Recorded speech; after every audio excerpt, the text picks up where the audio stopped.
Hello and welcome to the Hub on VitalMX, your one-stop shop for motocross news from around the world. And although it has not been an especially busy week in the off-road space, the news that has come in is rather impactful. So let's call it a poignant week rather than a busy one. First and foremost, it was announced on Monday that Ken Roczen has re-signed with the Progressive Insurance X-Star Suzuki team. Speaking in the press release for the one-year deal, Roczen said this: "I am very excited to continue my relationship with Suzuki and the team.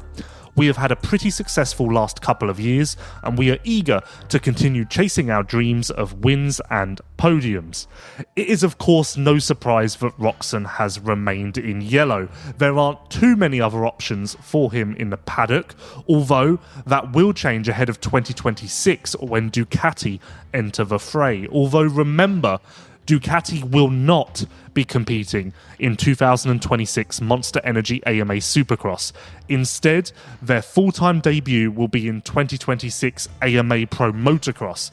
Although we broke that news in the summer of this year, I'm still seeing a lot of people get that confused. So take note, 2026 AMA Pro Motocross is when you see Ducati.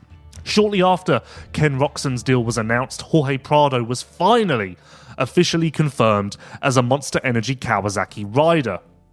Prado's multi-year deal was of course well known. It was first signed back in Q1 of this year, but to see it in official text was still quite an important moment for fans on both sides of the Atlantic, and in the press release, Prado said this: "Coming to America to race Supercross, Motocross, and the SuperMotocross World Championship with Monster Energy Kawasaki is an incredible opportunity.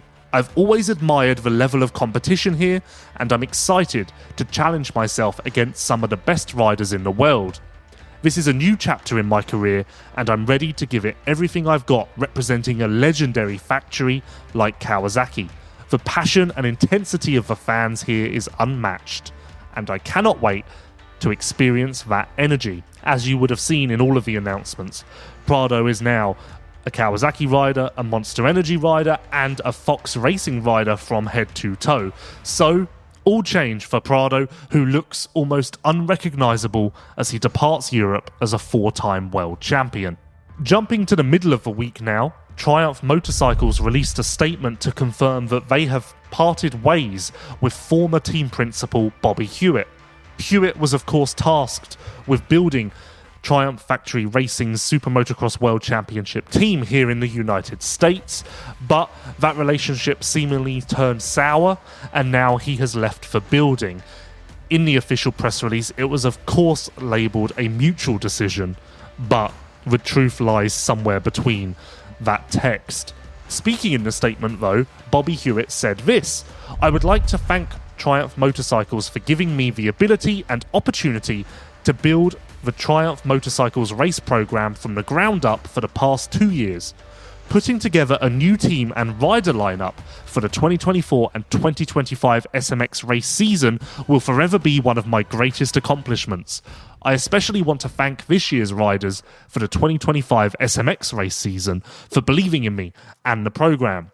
I would like to wish Triumph Motorcycles and the riders all the best in the future," Hewitt said. There is no official word on who will replace Bobby Hewitt as team principal, but one would think that Steve Westphal, otherwise known as Scuba, is in prime position to take over that role. It would at least make sense. It's sensible.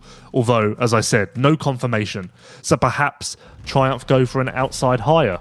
Watch this space. It is a developing news story. Jumping across to Europe now, Ducati finally confirmed their second rider for the 2025 FIM Motocross World Championship. Mattia Guadagnini will sit alongside Jeremy Sewer across the 20-round season that starts in Argentina on March the 2nd. Having an Italian on the team was of paramount importance to Ducati, and between Mattia and Jeremy, they have a mix of experience and youth, and one could say a fairly fun-loving team. Two great personalities, two riders packed full of potential, and it will be exciting to see what they can do on the Desmo 450. Sewer is, of course, already underway with testing. I don't believe Mattia is there yet. He had a nasty crash at the final round of MXGP, so is maybe taking it a little bit slower. But that confirms Ducati's lineup for MXGP, and also confirms the final stack of cards in the MXGP paddock, as every factory seat has now been filled. No more silly season news to come from Europe, at least no major news. Although, in saying that, we still wait for Beta to confirm their 2 riders. Look for that to be Ben Watson and Tom Cock. So, as explained at the beginning, not much news this week, but all quite important stuff. Thank you for watching The Hub. Thank you for tuning in once again. Thank you to those of you who do leave positive comments about this fairly new feature that we introduced for the first time this year. It's much appreciated, and we will see you in 7 days' time.